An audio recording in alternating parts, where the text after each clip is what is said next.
only history will know how successful I was, but just a little bit if I was, it's because I let every person touch me first.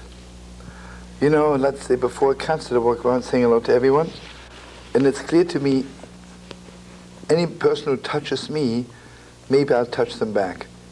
But any person who doesn't touch me, obviously there's no connection, and I'm going to waste my time on them.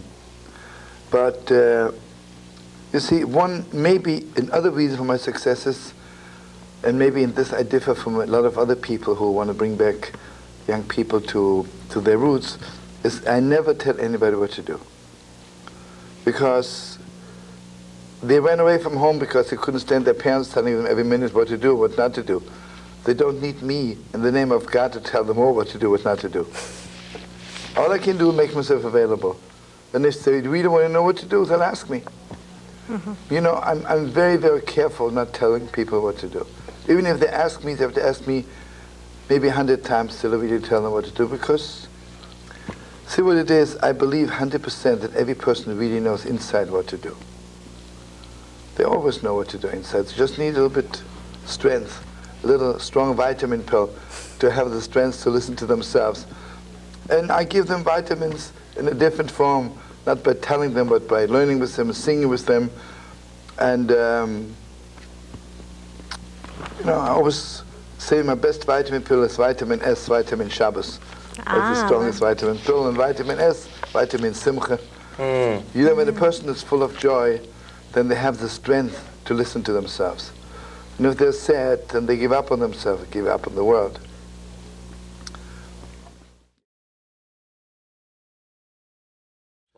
You see, in the Holy Temple, I mean, the headquarters for serving God. There was a tribe, the whole tribe, the Levites. According to our tradition, it was 150 voices, 150,000 voices. No, I'm sorry. Start over again.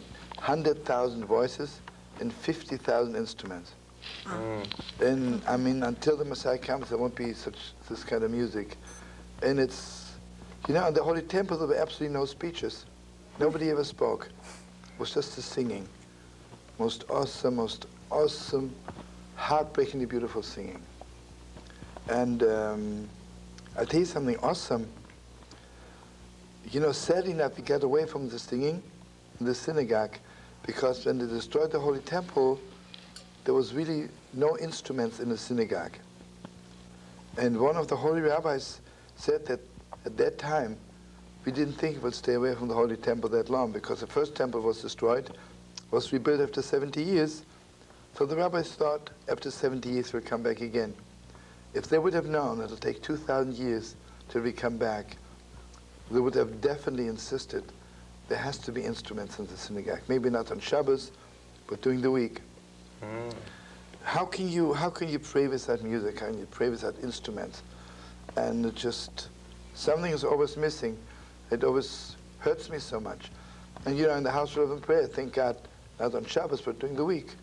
Whenever we prayed together was instruments and singing and outpouring of the hearts, because music touches certain buttons inside where nothing else reaches. And when we pray, we should touch all the buttons we have.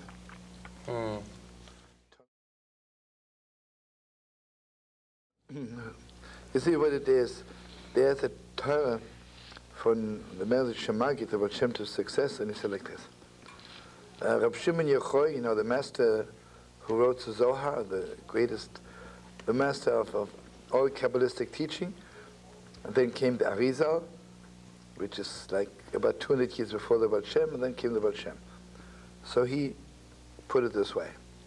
Imagine somebody comes back from Africa, and he says, you know something? I was in the jungle, and I saw a lion. Some people believe it, some people don't believe it. Somebody else comes back, and he says, it's true, I saw a lion. More people believe it, some people don't.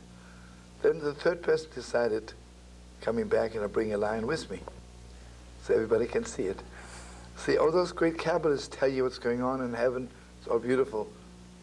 Then comes about Shem Tov, it's mamash right here. And you know what Chassidus is? Chassidus is that everything connects to the deepest, deepest depths of your very being. Everything connects to the very second of your life. You know, Chassidus is that every word of the Torah, every word of God is not just information, even if it's the highest information. It is, when you learn it, first of all, it sounds like you know it all the time. And second, it's just, you need it every second. Imagine when you're hungry. You say, listen, I'm eating now, but I only need to eat when I'm hungry. No. You need food all the time in order to continue to live, you know. The moment you taste Chassidus, it becomes part of your spiritual food. It's more than that, becomes good air, clean air to keep on breathing. Your soul needs, not only your body needs clean air, your soul also needs some clean air. And also, you know what Chassidus is? Chassidus is like, real Chassidus is to have your heart open to every human being. You know, this, what's a holy person? A holy person is somebody who has no walls around him or around her. You know, imagine you see a holy person, shake your hands like this. They might be cute and sweet, they may even end up in paradise, but they doubt their holiness. A holy person is someone, when you meet them, you just feel so close to them. But the Holy Baal Shem Tov not only felt close to every human being, even to animals. I'm sure you remember Friday night when the Holy Baal Shem Tov would go out in the field to greet the Holy Sabbath. All the peasants in Mezhebush, where he lived, knew already that all the cows, all the horses, all the chicken, all the goats walked behind him. When he walked down the street, everybody walked with him. So charismatic, you know. Mm-hmm. You know, I wish today we would have the real Chassidim. Sadly enough, there's a trend, sadly enough. Some people think holy means I ignore the world. He walks on the street, doesn't see anybody. He's sitting on the subway, he only sits when nobody else is sitting. It's cute, it's sweet. And maybe, on a certain level, it's holy. But this is not the holiness we need today. And this is definitely not the holiness the Holy Baal Shem Tov was dreaming about. And this is not the holiness the world is dreaming about. You never know, you know. You can sit on the subway and you think you're very holy, and the person next to me is a creep, I'm not going to talk to them. Maybe this person on his way to commit suicide. What do I know? Maybe this person needs a good friend. You mamish never know, right? And today, for the first time maybe in history, you can talk to every person in the world. Until maybe 50 years ago, you were supposed to be introduced. Today, whenever you meet a human being, you already, like humanly speaking, God introduced the whole world to each other. There's no more need for introduction. And listen, I'm so proud of you, Eliezer and Michele, and thank God, you know that you are not permitted to pass a human being without saying hello to them or making it clear to them that you're their best friend.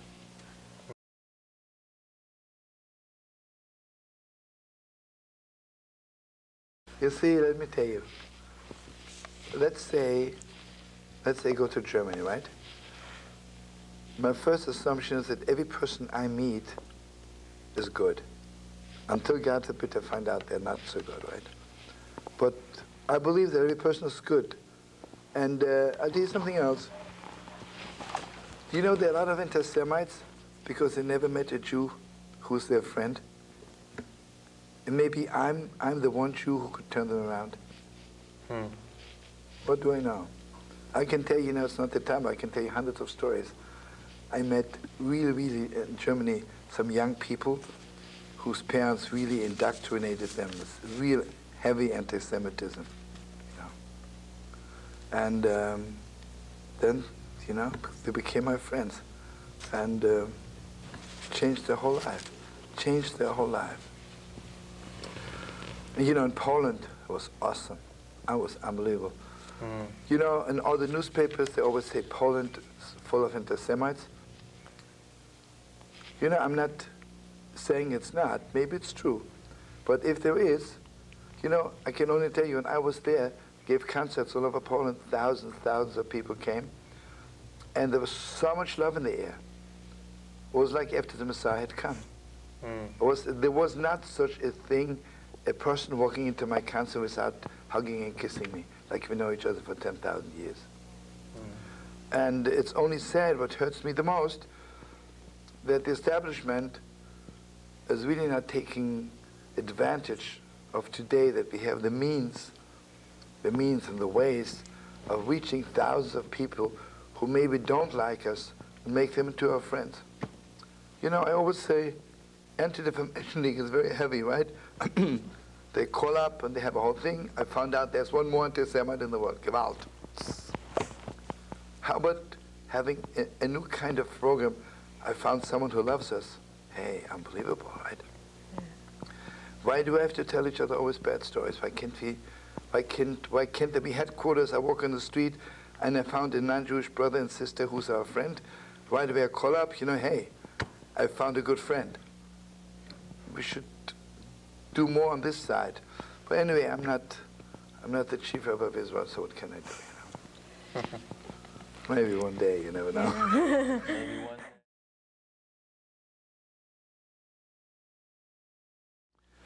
Remember, I always tell my friends, what's the difference between a restaurant and a hospital? In a restaurant, there's a menu. If you don't like it, you go to another restaurant. In a hospital, there's no menu. All the sick people get the same medication. God forbid, they'll all die before you look around. A hospital is, every person needs different medication. The problem sometimes with very religious Jews is that they look at Yiddishkeit like a restaurant. Everybody has to do the same. Everybody has to do this. And if you don't like the menu, you're not a Jew. The sad truth is, a beautiful truth is that Torah is medication.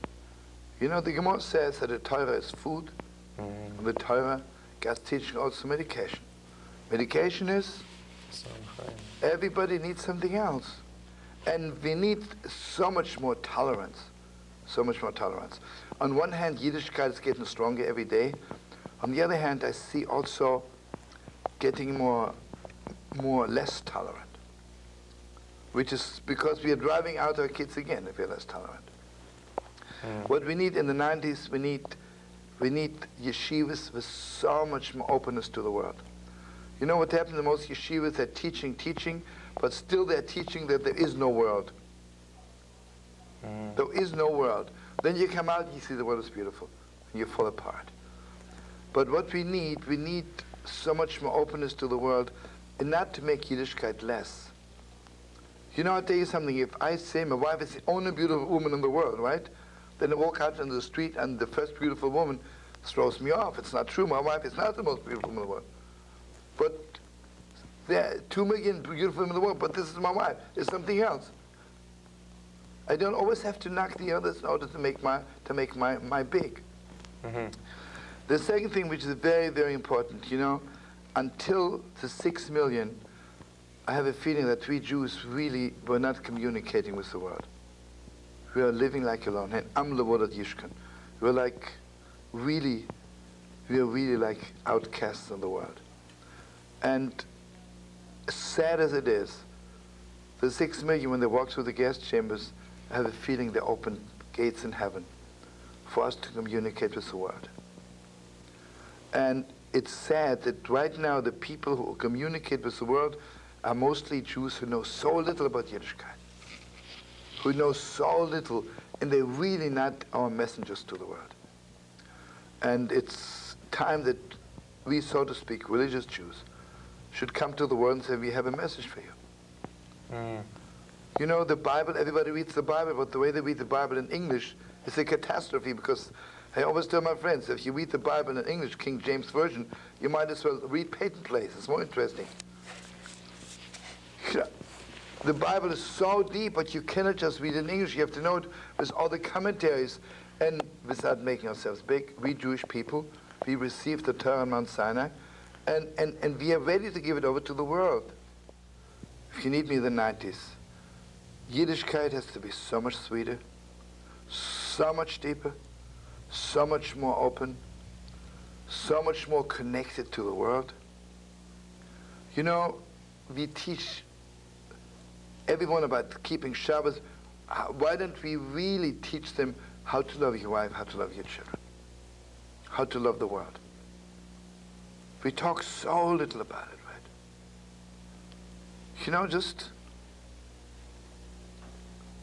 Really. When people get married to learn all the laws of family purity, it's very, very holy. There's a time when husband and wife should not be together. But why do we teach them how really to be together sometimes? How to be close to each other? Everybody's teaching us how to teach our children, keeping Shabbos, keeping every law. Very few people teach parents Gewalt. You're not permitted to pass your child without kissing them 1,000 times. You are not permitted to see your child without giving them strength and tell them how beautiful they are, how special they are. Why did we teach everyone in the world you're not permitted to look at your wife even 1,000 times a day without telling her how much you love her? And teaching our sisters you're not permitted to look at your husband without telling him how much you love him. There's so many areas which we haven't even touched yet. Yeah. And we better open up. We better. Yeah. Got to. It's like, what are we So we're waiting for? focusing in on the wrong things. You're focusing on important things, but you're forgetting the inside stuff. I was just learning in Rebbetsen, it is possible to do everything right, to be so off. I Gewalt, you off, Yeah, right? right.